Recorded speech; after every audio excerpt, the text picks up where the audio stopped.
Hello everyone, मैं हूं पीजे और आप देख रहे हैं PJ explain. Avengers endgame. भाई इस पिक्चर में कोई बात तो है कि अगर इसके बारे में कुछ भी लिख दोगे तो लोग देखने तो जरूर आ जाएंगे।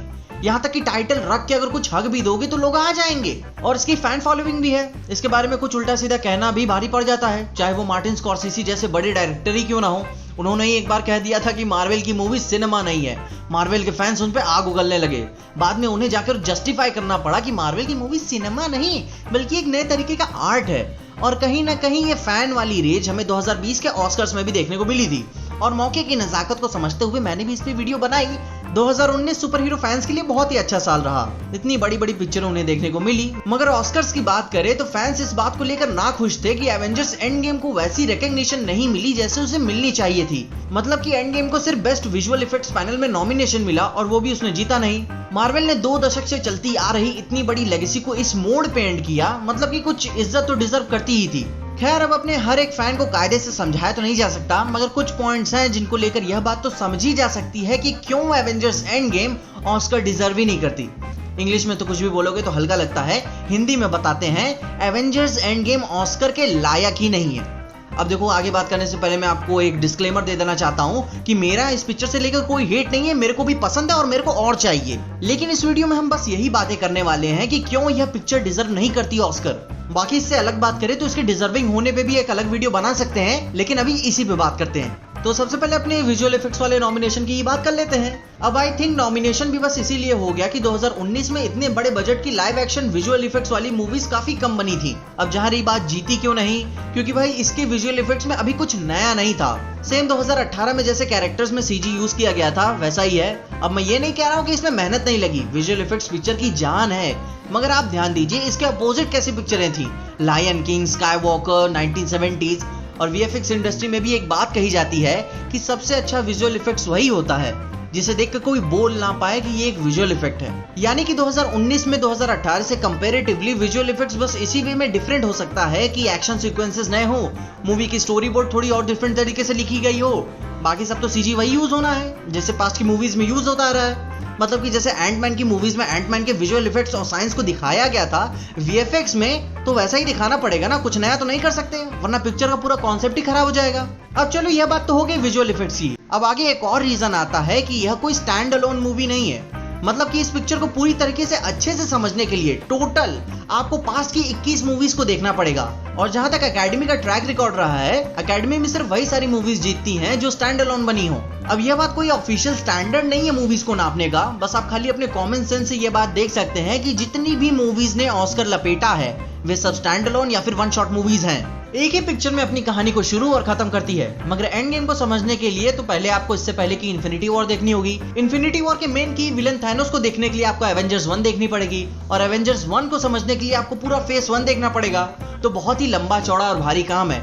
यहाँ तक कि बस अगर तुम एंड गेम को ही कंसिडर करो और बाकी पास्ट की सारी मूवीज को भुला दो कि इससे पहले तुमने कुछ देखा भी था, तो एंड गेम मूवी ऐसी लगेगी कि ये उड़ क्यों रहा है, ये रकून बोल क्यों रहा है, ये अजीब सी टकली कौन है, ये कैसे आराम से छोटा बड़ा हो रहा है, आधी जनता डिप्रेशन में क्यों चल रही है। बस इस मूवी में कुछ कैरेक्टर्स होंगे जिससे आप फेमिलियर होंगे, जैसे कि हल्क, स्पाइडरमैन में भी थॉर क्योंकि माइथोलॉजिकल कैरेक्टर है। तो समझ गए ना, अगर इस मूवी को स्टैंड अलोन करके देखोगे तो इसका कुछ सेंस नहीं बनता।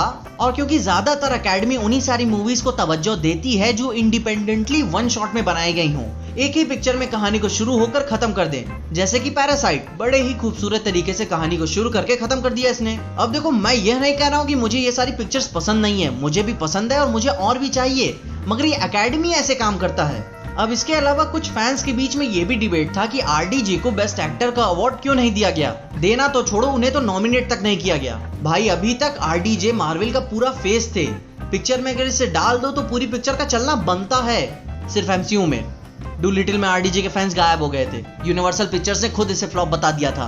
अब चलो, एक बार के लिए तुम्हारी भी बात मान लेते हैं कि तुम्हारी बात सही है, मगर ये पूरी होल एंड सोल आरडीजे की पिक्चर नहीं थी। बेस्ट एक्टर का अवार्ड उसे देंगे जो पिक्चर की लीड में हो, पिक्चर की कहानी उसके इर्द गिर्द घूमनी चाहिए। और वैसे जानकारी के लिए बता दूं, क्रिस एवंस को एंड गेम में सबसे ज्यादा स्क्रीन टाइम मिला 1 घंटे 6 मिनट का, और वहीं आरडीजे को 1 घंटे 2 मिनट का स्क्रीन टाइम मिला। अब जैसे मैंने बोला ये कोई स्टैंडर्ड नहीं है किसी की प्रतिभा को नापने का, मगर एक बात ध्यान दो, ट्रांसफॉर्मर्स मूवीज में तो एक्टर से ज्यादा ट्रांसफॉर्मर्स को स्क्रीन टाइम मिला, तो वहां क्या उस फिक्शनल कैरेक्टर को रिकॉग्निशन दे दें? एंड गेम जैसी इतनी बड़ी इवेंटफुल मूवी में भी लीड एक्टर नहीं था, और जैसे मैंने पहले बोल भी दिया कि कैरेक्टर लीड में नहीं था और कुछ नया भी नहीं था। वही कैरेक्टर्स वही एक्टिंग के साथ आपको देखने को मिलती है जो आपने पहले भी देखी है। हमें पता है कि टोनी की पर्सनैलिटी क्या है, वो सीरियस सिनेरियोज में भी कैसे डायलॉग को डिलीवर करता है। वहीं उसके अपोजिट हमें जोकर मूवी में वॉकिन फिनिक्स की एक्टिंग टोटली ही डिफरेंट देखने को मिलती है, जो हमने पहले कभी नहीं देखी। लेजर और फिनिक्स दोनों ने ही जोकर को पोर्ट्रे किया है, मगर दोनों की एक्टिंग एक दूसरे से काफी ज्यादा डिफरेंट है। और हाँ, लेजर साहब को भी 2009 में बेस्ट सपोर्टिंग एक्टर के लिए ऑस्कर मिला, बेस्ट एक्टर के लिए नहीं। और इनका अवार्ड जीतना कोई इमोशनल डिसीजन नहीं था, इन्होंने काम ही ऐसा किया था कि नजरअंदाज नहीं किया जा सकता। और सबसे बड़ी बात, कुछ नया था। आरडीजे भी काफी अच्छे एक्टर है, इसमें कोई शक की बात नहीं है, मगर एंड गेम में उनकी एक्टिंग वही टोनी की है जो आपने पहले भी देखी है। तो इनडायरेक्टली दबे शब्दों में यह बात कही जा सकती है कि अगर कोई लीडिंग एक्टर नहीं तो कोई बेस्ट एक्टर नहीं। अब आपको तो समझ में आ ही गया होगा, मगर आप अपने मानसिकता से सोच के बताएं कि अगर आपको चॉइस मिले बेस्ट पैसे वर्सेस बेस्ट अवार्ड, तो आप क्या लेना पसंद करेंगे? अब भाई जानता हूं अवार्ड मिलती है तो इज्जत मिलती है, मगर दुनिया का कड़वा सच यही है, इज्जत हमेशा आपका पेट नहीं भरेगी।